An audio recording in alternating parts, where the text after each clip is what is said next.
Well, hi, my loves and my little love babies.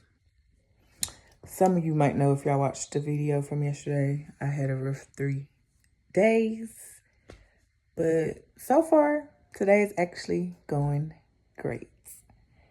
I meditated this morning, which I meditate twice a day, and my lovely spirit angels was telling me, you know what you need to do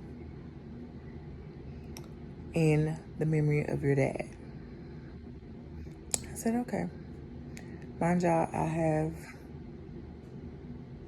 4 plant babies. Yesterday, I got a 5th plant baby, which my daughter named her Grace and claimed her, so that is my daughter's plant. But today,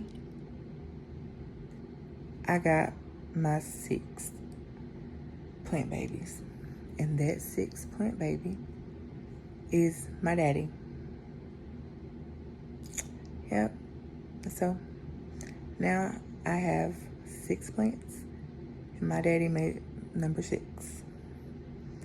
My heart is kind of warm today, and I'm loving it because those 3 days was horrible. I mean, horrible. But, you know, that's how it be. It's not going to be a easy road to go down. It's not going to be a walk in the park. None of that. I mean, it's not going to be easy whatsoever. And even though I was going through everything, I managed to make 2 TikToks and just posted them over here because I was basically going to be saying the same thing over here as yesterday. But guess y'all are going to see the bad days, because if y'all don't see the bad days, then y'all just think, okay, she's just talking to us and not showing us the rough days. No. Y'all are going to see the rough days as well.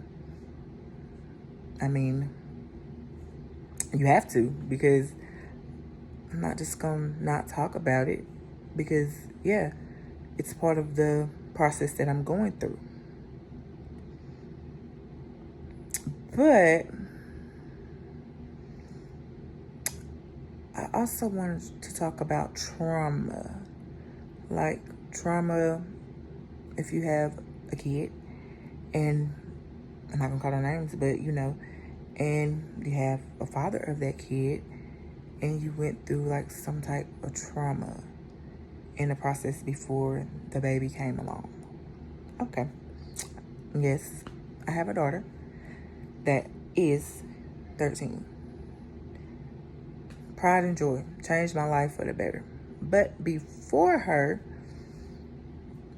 me and her daddy was like off and on type of relationship, arguing back and forth. He wanted to do what he wanted to do. Yeah, I was young, just like, okay, whatever. Didn't want to listen to my mom. Thought I knew everything. I wouldn't change my daughter for the world. But if I could go back and change anything, it would be to choose a better daddy for her. But long story short, when I found out I was pregnant with her, I gave him an ultimatum. I mean, at that time, he wanted to run the streets. You know, do whatever. Just know. And I told him that I refused to raise whether she was a girl or a boy at the time. I didn't know because, I mean, just I found out. I refused to raise her in that type of environment, all the arguing back and forth. No, I wasn't going to do that. So he chose the streets and I chose my baby. So as she is 13, people were talking about co-parent. Me and him never co-parent. When I say never, never. He had the type of family that some were mainly on his side and some were on my side, which I really didn't care who was on my side or not. Right is right, wrong is wrong. But in the midst of all that, my babies were 2 weeks old.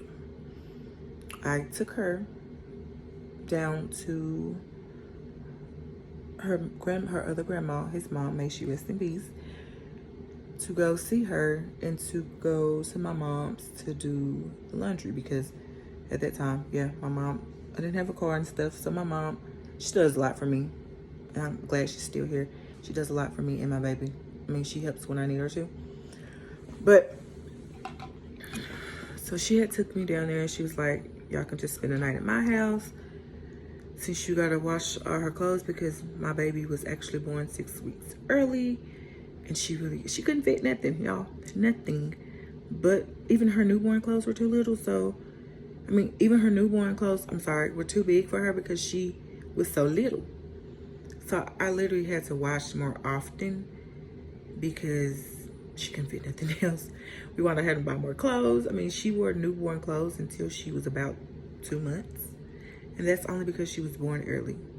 So, long story short, I wound up staying at his mom's house, and he come in, I guess drunk, whatever he had been out doing, and just wanted to start a whole argument. Mind you, I just had a baby, but on top of that, I had to have a C-section because she came out feet first. So this dude, like literally was having a whole argument with me and was trying to put his hand in my face, do whatever he was trying to do while I was holding my baby. So I'm slapping his hand out the way. Like, okay, we're not finna do this. Like, I'm not finna do this at all. So him and his brother got into it, and he got mad at his brother, and he come back in there, and I'm putting my baby in the car seat. So at this time, he's like directly in my face. So I'm everything but the child of God. And he like flat-handed me like right in the middle of my face, and I bit my lip and bit my tongue, and I called my mama, and I was crying like I still had staples literally in my stomach. So I had to be careful of how I moved, okay?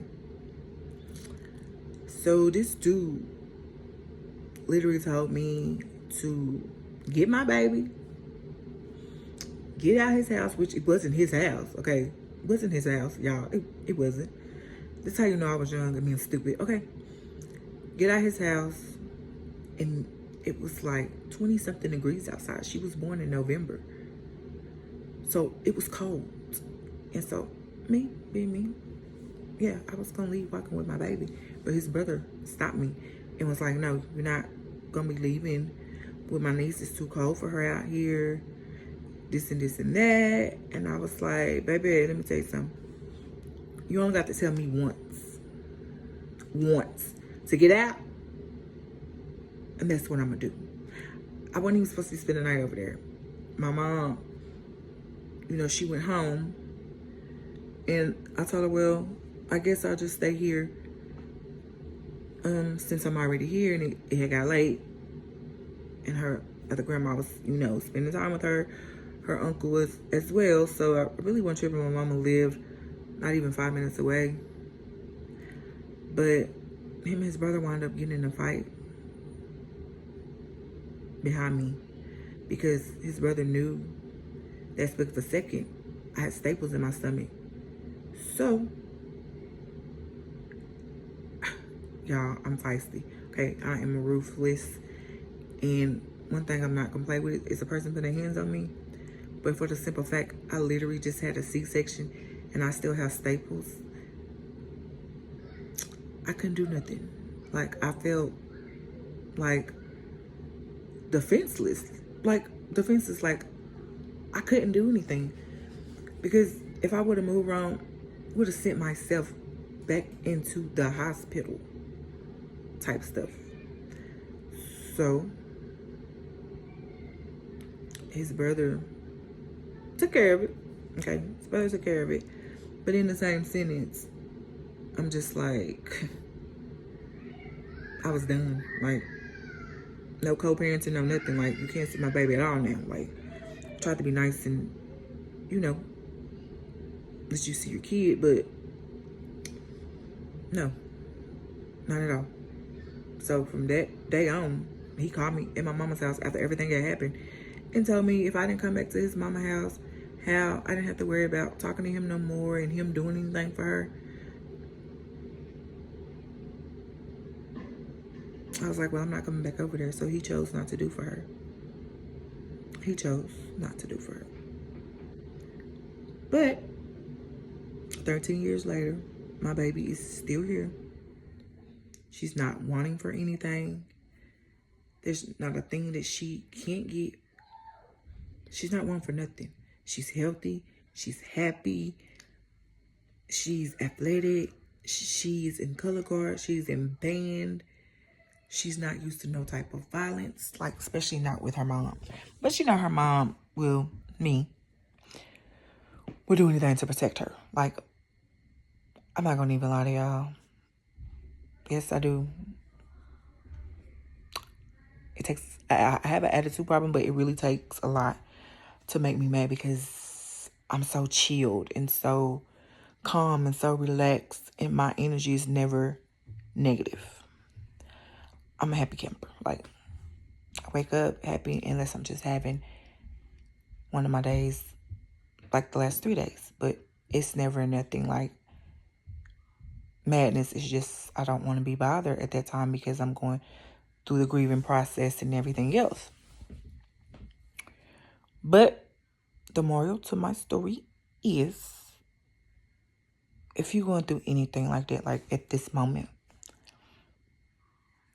I know a lot of people try to stick it out for their kids, but sometimes it's really not worth it. I know a lot of y'all don't want to be single moms or whatever. It could be a dude out here going through the same thing. I'm not going to say a dude ain't out here going through the same thing, because I've ran across videos where, you know, dude was talking about their situation. So even if you're a dude and you're going through something like that, like, it's not worth your life. I mean, hey, it's not worth all the drama. Like, if you can co-parent and just be there for your kids, good. I'm not saying don't do for your child, just do for your kid. But you don't have to stick in that relationship just to take care of your kid. And her dad didn't understand it.